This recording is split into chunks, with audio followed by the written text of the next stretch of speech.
Dalawang bagong graduate ang may magkaibang plano sa negosyo.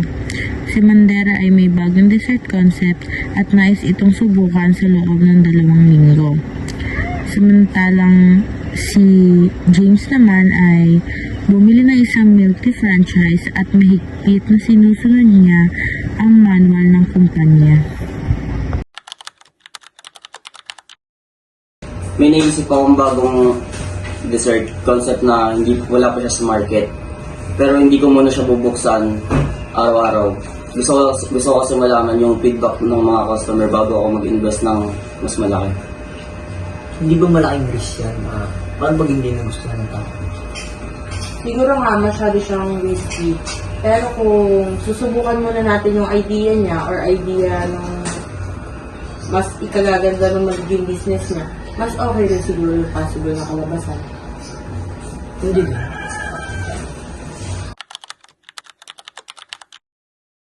Ako naman, bumili ako ng franchise business ng milk tea. Yung may sistema na, may brand na, tsaka higit sa lahat yung kilala na. Consistent to, focus na ito, mas maraming customer na mas nakakilala ng business na yun. Ganda nga yan, at least less risk ka na, di ba? Alam mo na kung paano mo siya patatakbuhin ng maayos at maganda, di ba?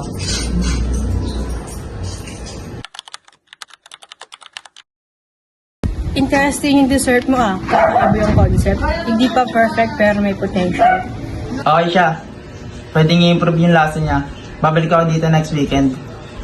Ito yung milk tea na lagi kong binibili. Same taste, same quality. Gusto ko yung milk tea kasi alam ko na kung ano yung aasahan sa kanya.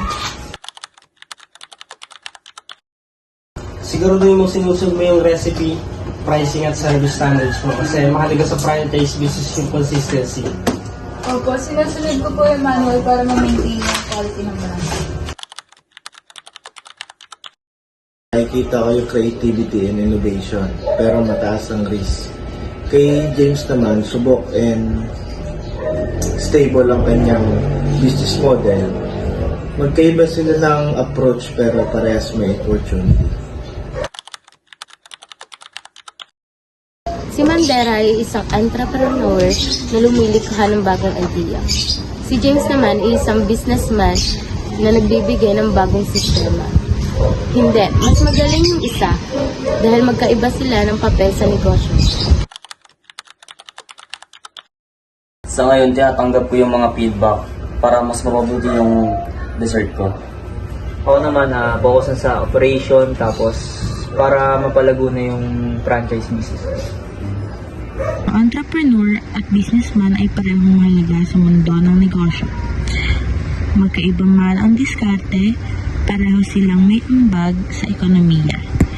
Ang mahalaga ay alam mo kung anong landas ang babagay sa'yo.